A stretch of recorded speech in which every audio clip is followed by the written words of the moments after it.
and welcome back to So Crafty with Connie. Today I wanted to show you how to embroider just a basic name. I'm going to be embroidering it on a quilt that a friend of mine made. But right now we're going to embroider the name on the quilt. Very easy way, simple way. All right, so let's go ahead and get started.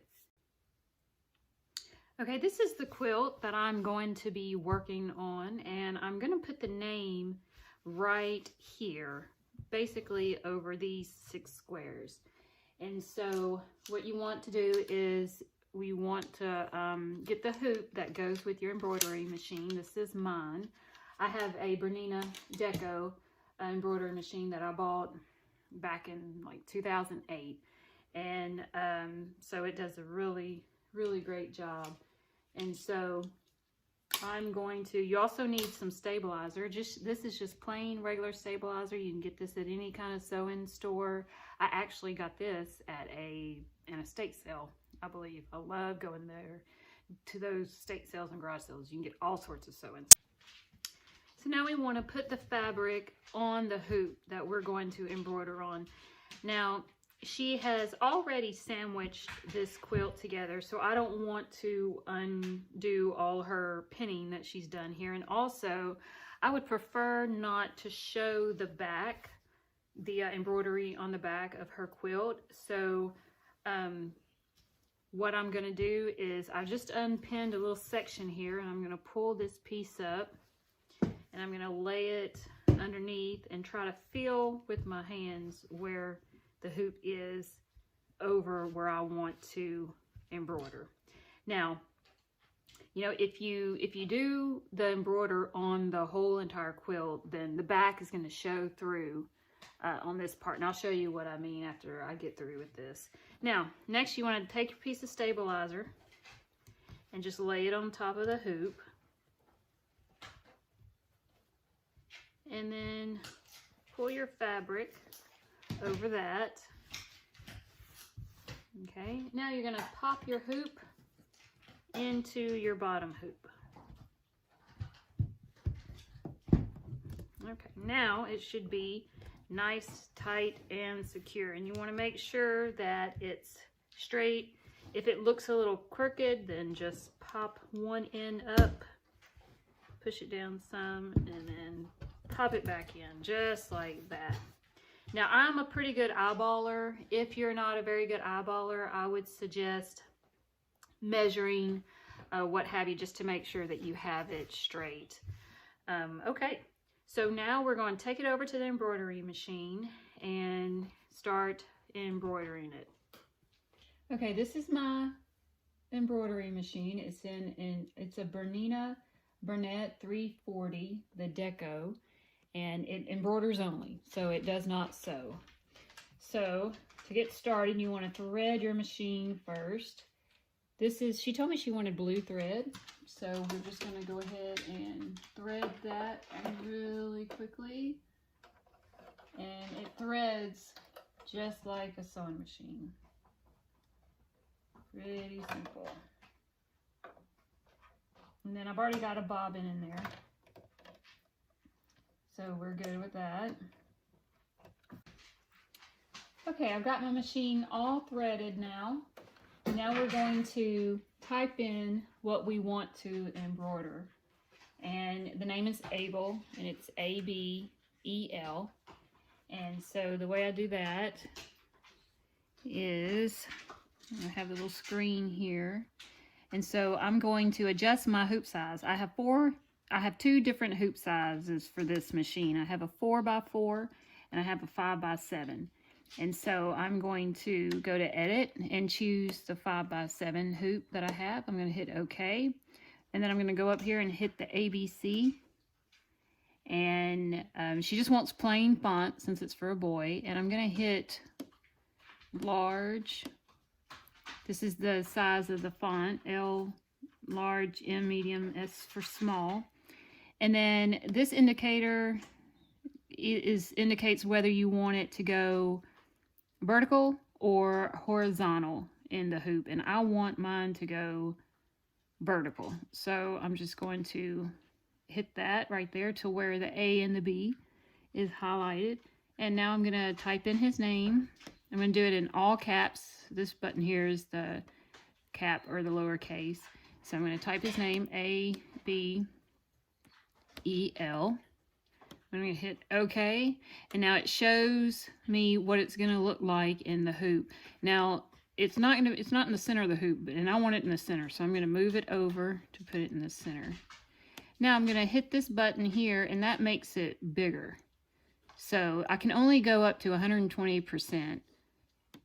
So that's the size that it's going to be, but I want to test that out to see how it's going to look first. So what I'm going to do now is load my quilt, or my friend's quilt, in the machine.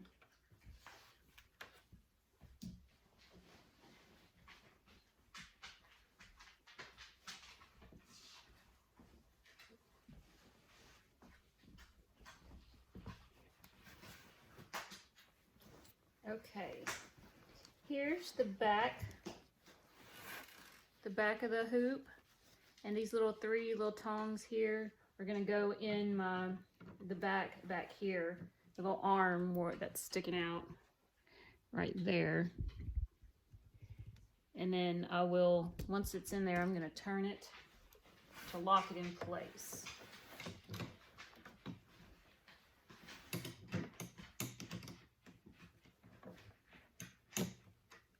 Okay, now I got it all locked in place, and I'm going to pick up the excess quilt and just kind of push it over on the table so it's not all hanging off.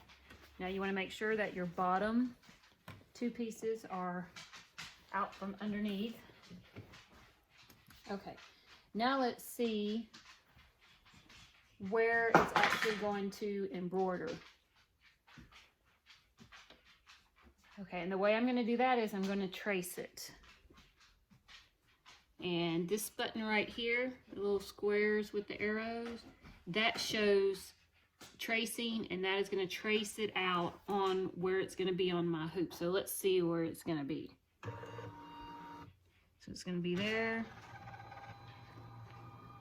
there, there. Okay, I think that looks pretty good, but I would like for it to be a little bigger. So I'm going to go back to edit. Just push my edit button right there. And then I'm going to hit this square. And then I'm going to hit the plus sign and go up to 20%. Okay, now let's see what that's going to trace out.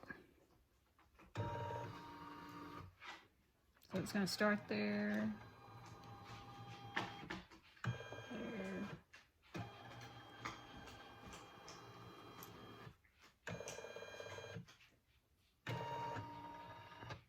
Okay, I think that looks pretty good. So I've traced it out again, and it looks like it's going to be in the center of these blocks, which is where I want it. So now we're ready to get started. So the first thing you need to do is just lower your presser foot. And let me pull this on this side. Cut the tail off. And I'm going to hit the green button, and it's going to start. It's going to start sewing 5 stitches, and then it's going to stop, and then it's going to tell me to raise my presser foot, and it's going to ask me to cut off this tail right here so it doesn't get tangled up around your presser foot, and then you can go ahead and get started with it.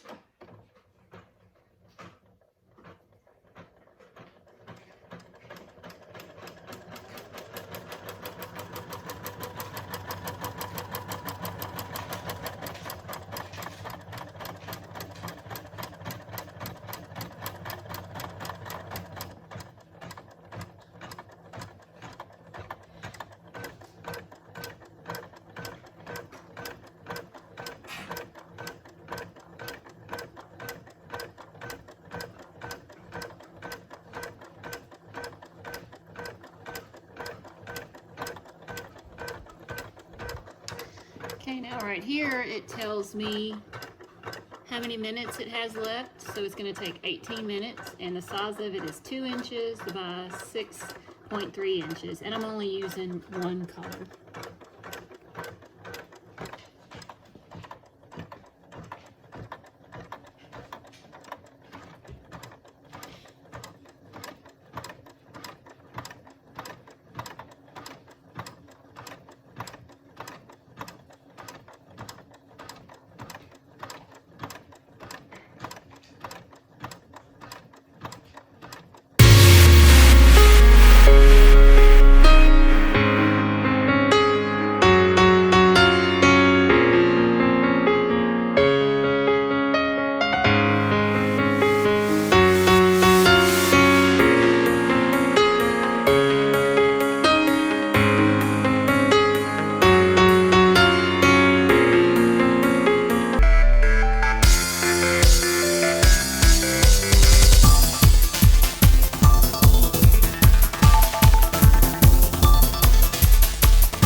Okay, so I just got through embroidering, and now I'm going to take it off of my machine, and I'm going to look at it and make sure it looks okay before I take it out of the hoop. You do not want to take it out of your hoop until you're okay with it, because it will be very difficult to put it back in the way you had it. And then I also like to trim off my extra strings here. Now some people do that, some people don't. I just like to, because I think it makes it look a little bit cleaner. I'm going to get this one here.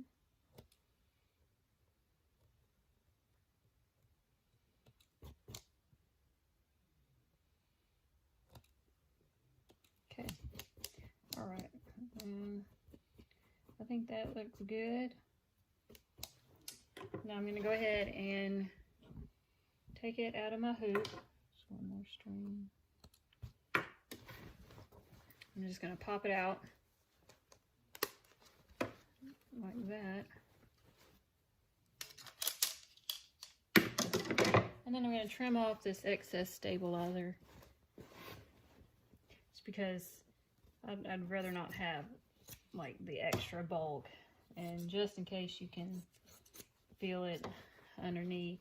And then when you're cutting the stabilizer off, you want to make sure that you do not cut the quilt or blanket or whatever it is you're embroidering on. That is very easy to do. I've done that before. Okay, and so now I'm going to lay it back out and pin it back down for her.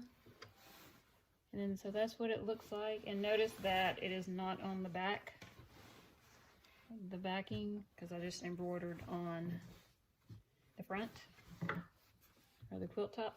And that's it. If you have any questions, feel free to comment or send me an email, flemingconnieg@gmail.com, and I'd be happy to help you. Some machines are not all the same. It just depends on what kind of machine you have, but some of them are pretty self-explanatory, but I can definitely try to help if you have any questions. All right, thank y'all so much for watching. If you like this, please give me a thumbs up, and don't forget to subscribe to my channel, and I will see you next time. Bye-bye.